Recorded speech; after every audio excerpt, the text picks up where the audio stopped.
السلام علیکم ورحمۃ اللہ وبرکاتہ۔ بچوں آج ہم پڑھیں گے مضمون اردو۔ آج ہم بچوں سبق نمبر 22 کی نظم ہمدردی پڑھیں گے۔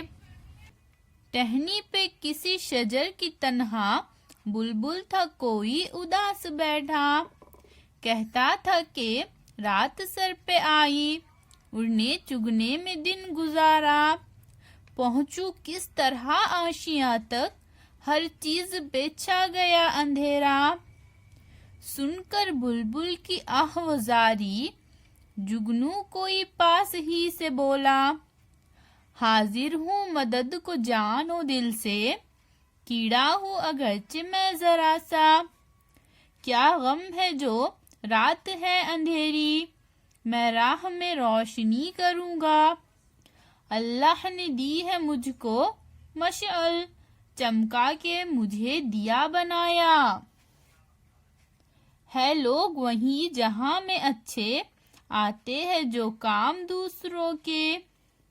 تو بچوں اس نظم کے شاعر کا نام ہے علامہ اقبال۔ یہ نظم جو ہے وہ علامہ اقبال نے لکھی ہے۔ تو چلیے بچوں اب ہم اس نظم کا خلاصہ سمجھیں گے۔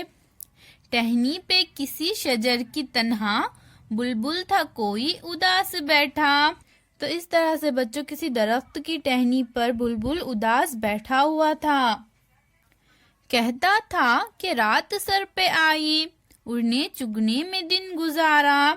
بلبل کیا کہہ رہا تھا؟ کہہ رہا تھا کہ اب رات سر پر آ گئی ہے اور اس کا پورا دن جو ہے وہ اڑنے اور دانا چگنے میں گزر گیا، پہنچوں کس طرح آشیاں تک ہر چیز پہ چھا گیا اندھیرا۔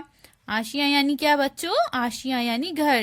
تو بلبل کہہ رہا تھا کہ اب میں کس طرح اپنے آشیاں تک پہنچوں، ہر چیز پر اندھیرا چھا گیا ہے۔ سن کر بلبل کی آہ و زاری جگنو کوئی پاس ہی سے بولا۔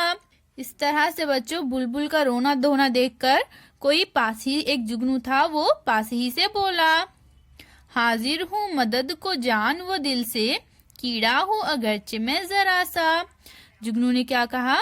میں اپنے دل و جان سے تمہاری مدد کے لیے حاضر ہوں، کیا ہوا اگر میں کیڑا ہوں، ذرا سا چھوٹا سا کیڑا ہوں تو کیا ہوا بول رہا ہے، لیکن میں اپنی دل و جان سے تمہاری مدد کروں گا، کیا غم ہے جو رات ہے اندھیری میں راہ میں روشنی کروں گا۔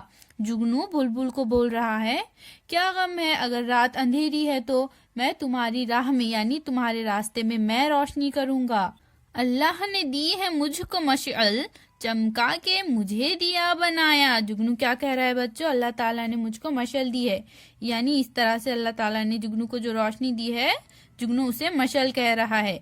جگنو کہہ رہا ہے کہ اللہ تعالیٰ نے اسے مشعل دی ہے، پھر جگنو بول رہا ہے کہ اس طرح سے چمکا کے اللہ تعالیٰ نے اسے دیا بنایا۔ دیا یعنی کیا بچوں؟ دیا یعنی چراغ۔ اللہ تعالیٰ نے اس طرح سے جگنو کو چمکا کر چراغ بنایا۔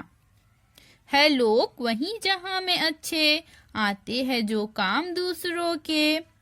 تو بچوں دنیا میں وہی لوگ اچھے ہوتے ہیں جو ایک دوسرے کے کام آتے ہیں، اس لیے بچوں اگر کسی کو آپ کی مدد کی ضرورت ہو تو آپ کو بھی ضرور مدد کرنا چاہیے۔